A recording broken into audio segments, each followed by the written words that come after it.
Welcome back to another vlog. Today I'm going to talk about some stuff that happened a couple days back. So my friend, the one that has been on this channel for a couple of times, who has helped me around making a lot of videos, who has given me a lot of ideas and who I have been friends with for like 13 years right now. Basically what happened is he tried to commit suicide by suffocating himself in a closed off area with using smoke.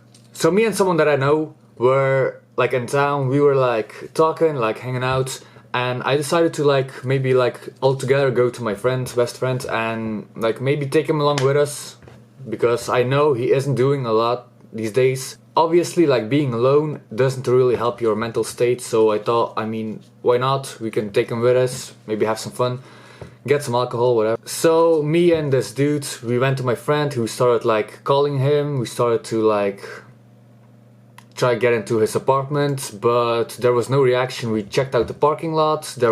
His car wasn't there, so we thought maybe he was going to the store. Anyway, we went our own way towards like Ghent, and as I was driving on the highway, my friend responded on Facebook.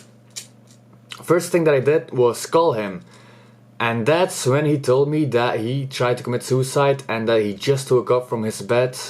And I have heard enough on that moment. We just immediately turned around, went back to him. Yo, when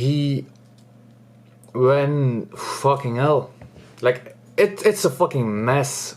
It was a mess in that situation. I couldn't think. Like, the first thing that I wanted to do is like try to like be there. So first of all, he wouldn't do any more stupid stuff, and to talk anything that's left of the thought of committing suicide out of him. When he opened the door, the first thing that I noticed was the smell coming out of his house. Second thing I noticed was him having like these black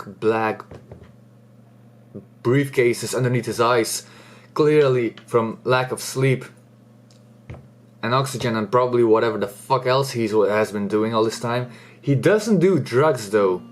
And yeah, so I went inside. So his bathroom floor was made out of these tiles, right? These plates. On them, I really had to take a picture of it, but he fucking put stones, like rocks, on it. On that, he put a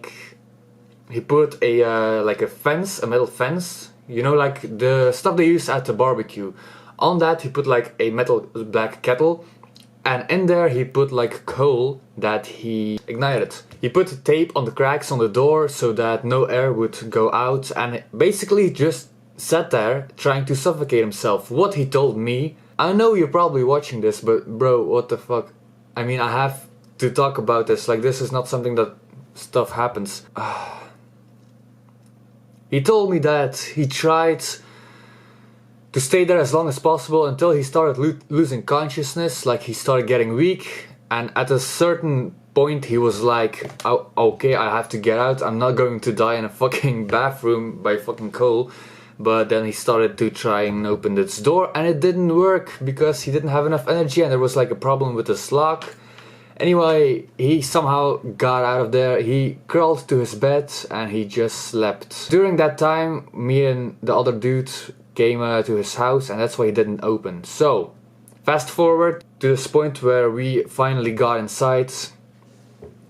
Yo, we were like talking a lot, and then his brother came also, and he called the ambulance.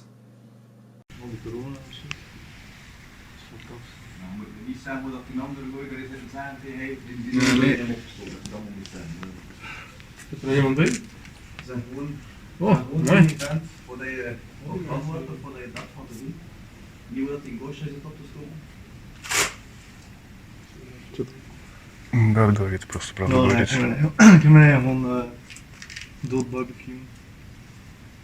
Niet meer zeggen. Maar toch niet voor het moment. Is er ergens een plaats waar we alleen een keer kunnen spreken? Those people arrived, they started asking questions, what happened, and in the end they decided to take him to the hospital.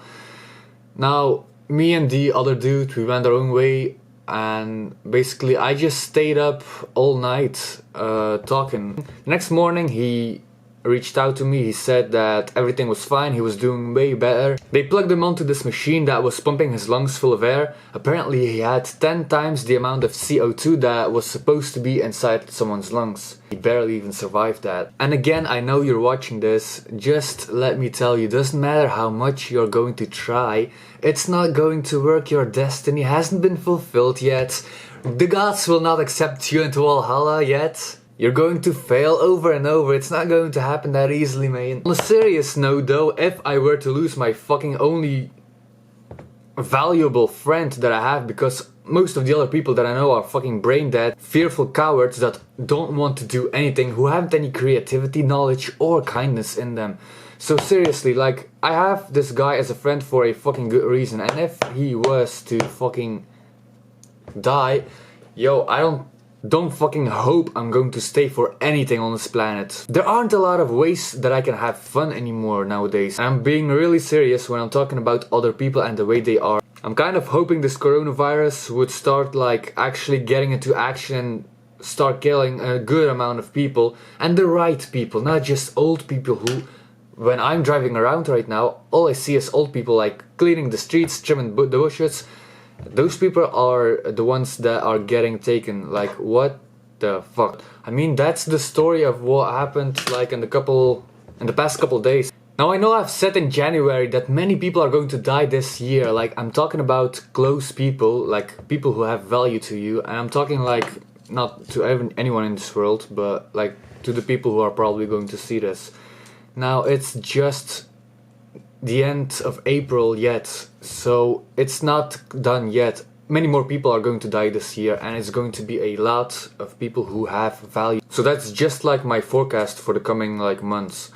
Also, this virus isn't going to fucking disappear ever. It's going to stay here, and that's fucking final. I want to end up this video maybe just to talk about something else. It's a story that I heard recently about fucking the government in Scandinavia.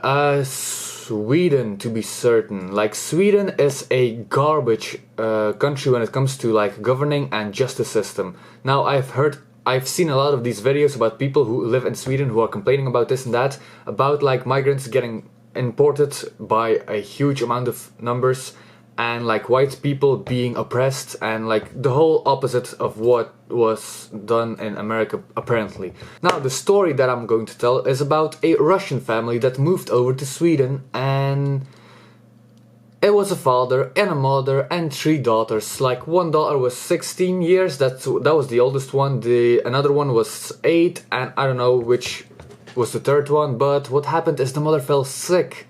She fell ill and couldn't be there for her daughters anymore, so the caring part was given to the father. Now the Swedish jurisdiction decided that the father wasn't able to take care of his daughters because he was drinking from time to time. So what those people decided would be a better upbringing for the little girls was to put those 3 into a Muslim family. Now that's what I heard a couple months ago. Apparently now, the story elaborated, apparently it wasn't like a happy family of Muslim people where like there's a wife and a man and a couple kids. No, it was 2 fucking faggot Muslims with huge beards.